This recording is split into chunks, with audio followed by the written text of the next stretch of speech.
Welcome back to mckilliplife. My name is Amber and today I'm in the kitchen. So today I'm doing another recipe from the website that I got the chicken and corn chowder for the Crockpot. And I didn't realize it was the same website until I was working with the recipe right now.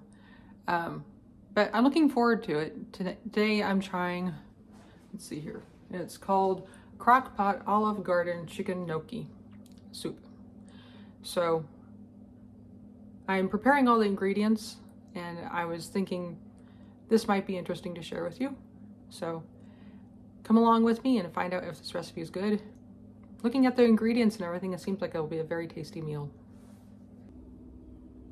So I was planning on pulling out the camera when I was ready to add everything to the pot, just for the sake of making the video shorter. But what got my attention, I was like, oh, maybe I should turn the camera a little earlier, is I'm working on the chicken. And this actually calls for a lot of chicken. It's calling for 3 to 4 chicken breasts for this pot, whereas the other recipe only called for 2 chicken breasts. And my chicken breasts are massive. So even though I pulled out 3, I'll probably only chop up 2 for this recipe. So what caught my attention was I was like, well, it's kind of a bummer. My chicken's not completely defrosted. It shouldn't be a problem because it's a crock pot, etc., etc.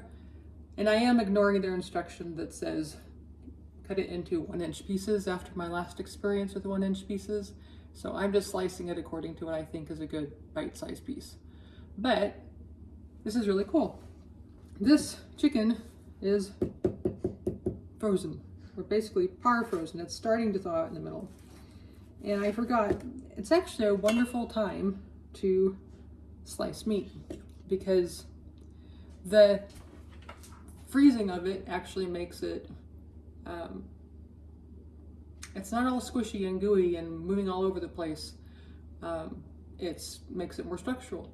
And it's not frozen so much that my knife can't go through it, but it's frozen enough to keep it solid, if that makes sense. So let me show you. So here, like I said, it's a pretty frozen piece of meat, but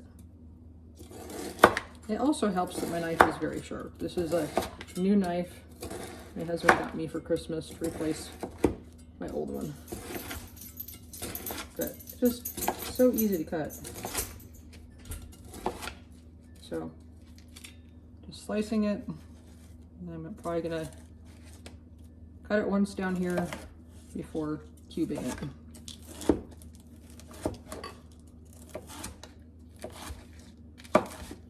I know this also is a really good technique to do when you're working with bacon, because bacon can be particularly, I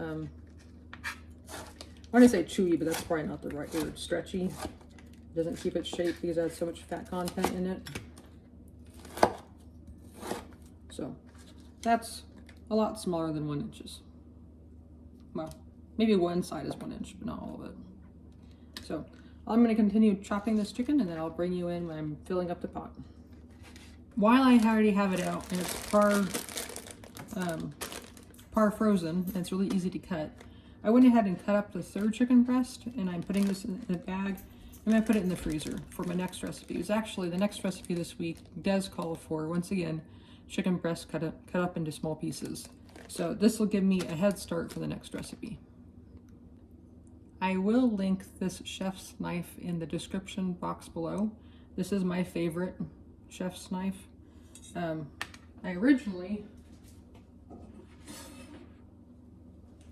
This is my first real chef's knife that I bought myself, and it was actually a Rachel Ray edition, and this was covered in like a squishy silicone or something.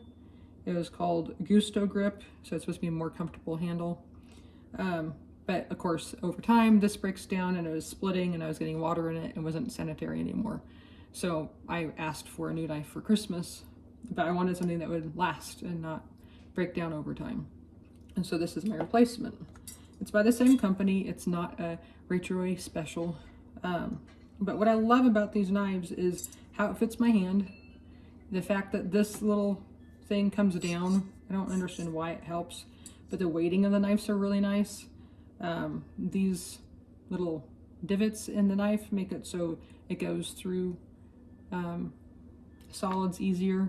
It just creates more air pockets. I don't know the science behind it, but it's really good.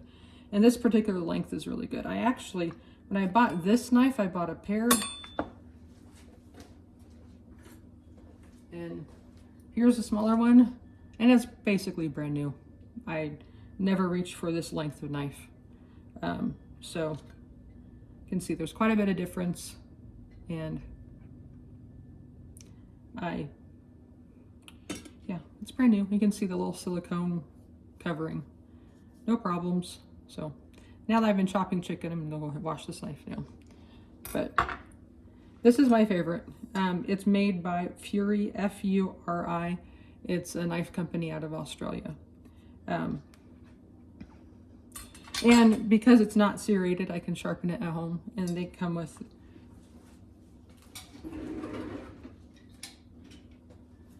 they sell their own home sharpener. My hand's chickeny, so let me go wash it.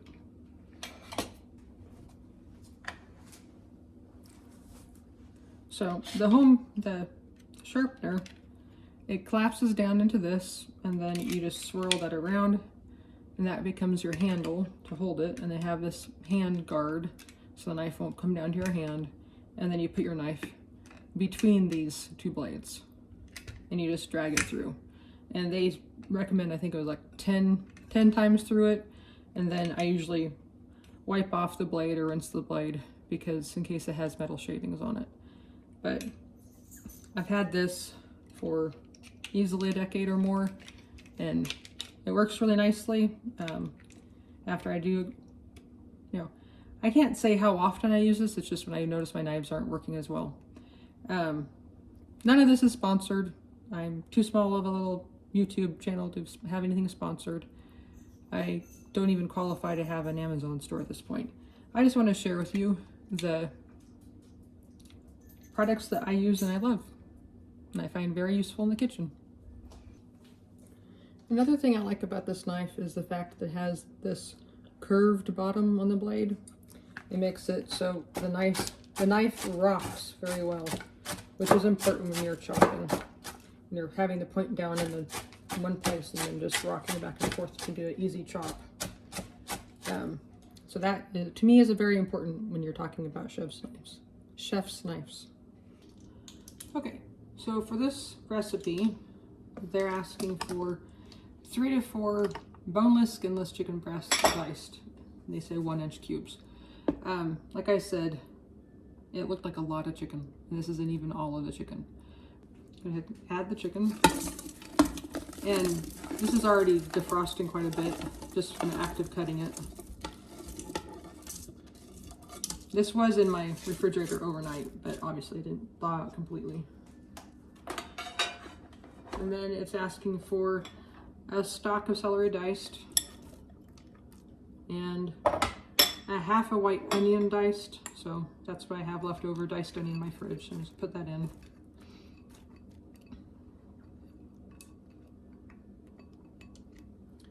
And then a tablespoon of minced garlic.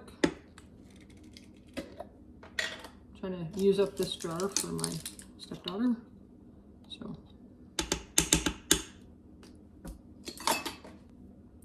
says a half a cup of shredded carrots, so that's my estimate. And like I said, I didn't shred them, I just sliced them into coins. And then it's asking for 4 cups of chicken broth. So I'm gonna give this a mix, make sure everything's off the bottom.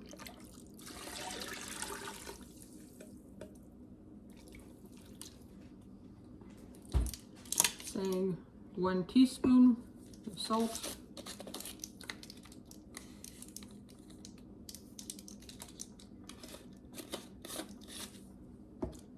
1 teaspoon of pepper.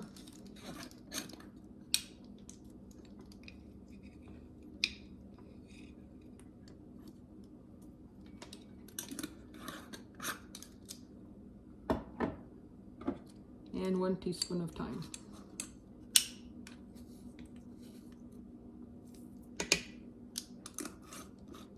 So that's pretty straightforward, and it just says add all these things to the crock pot, cover and cook on low for 5 to 6 hours or on high for 3 hours.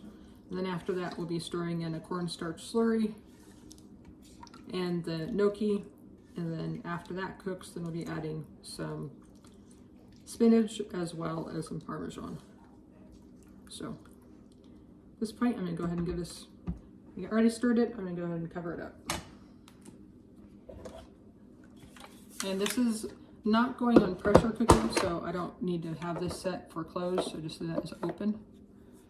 And we're going slow cooking on high, and I'm gonna go for 6 hours. And start. See you in 6 hours. So it's been a little over 6 hours. The timer says 6 hours and 41 minutes. So I'm going to turn it off, and the next step is to mix our cornstarch with our heavy cream, and the cornstarch would be a tablespoon.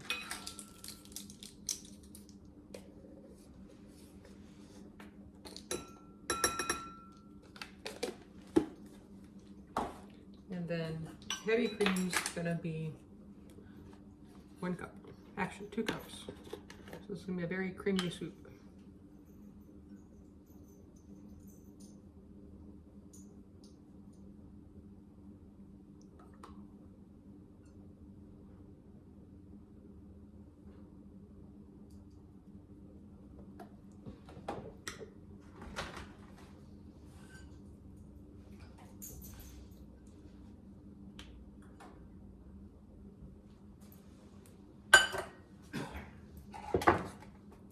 Like I said before, with cornstarch slurries, you might get a weird feeling sometimes because cornstarch is kind of weird. But just mixing, hopefully get the lumps out, which is not happening. Okay, I'm gonna stir this into the soup along with our gnocchi. And if you don't know what gnocchi is, it's a potato dumpling.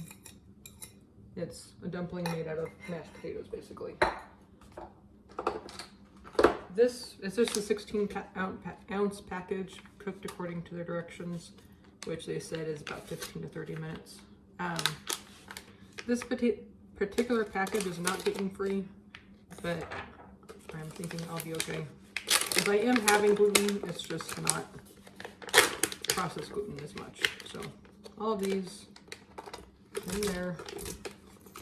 And it says boiling water. This is just 2 to 3 minutes. So I'm gonna turn this on to saute.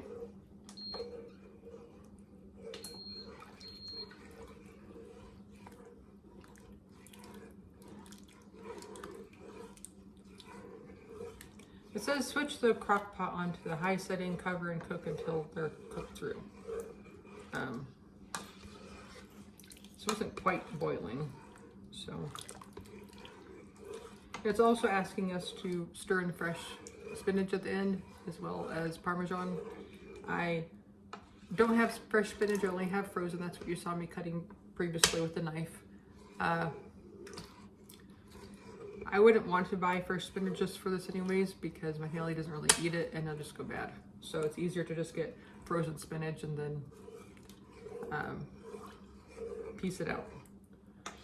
So I think I'm gonna saute this until it comes up to a boil, and then I can cover it for 15 minutes. Like I said in the chicken corn chowder video, my experience with cornstarch slurries is you have to be stirring them. You can't just let them sit. So I think this will be helpful anyways.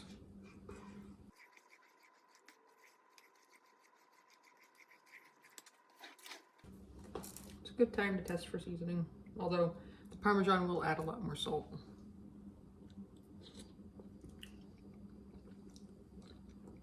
It's tasty.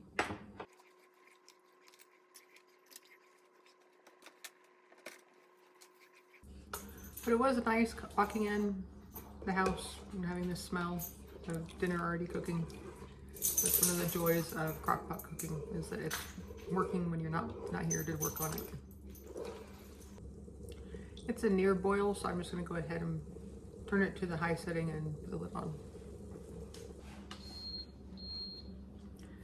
See you in 10 minutes. Okay, it's been 10 minutes. Let's take a look. Gnocchi are floating, so that's good.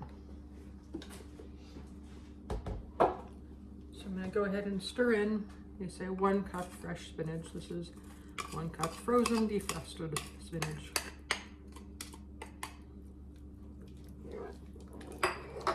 And then 1 cup shredded Parmesan cheese.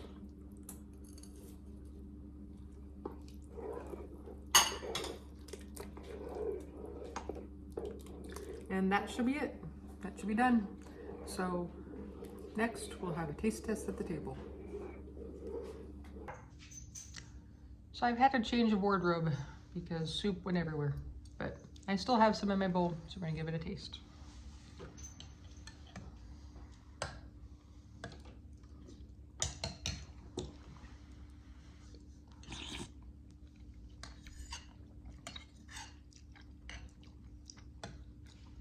Tastes good, tastes creamy. I think it could be thicker. I don't know that a tablespoon for that whole pot of soup was really enough. We were talking, neither of us have actually had this soup in the restaurant, so we don't have anything to compare it to, but let's see.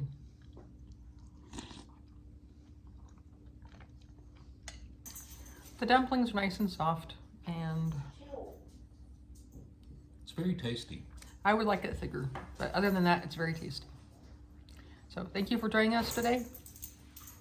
And I hope that you enjoyed the process, and I can definitely recommend this soup and the recipe, and that'll be linked down below. We are a new channel, so please consider liking and subscribing. Thank you. See you later.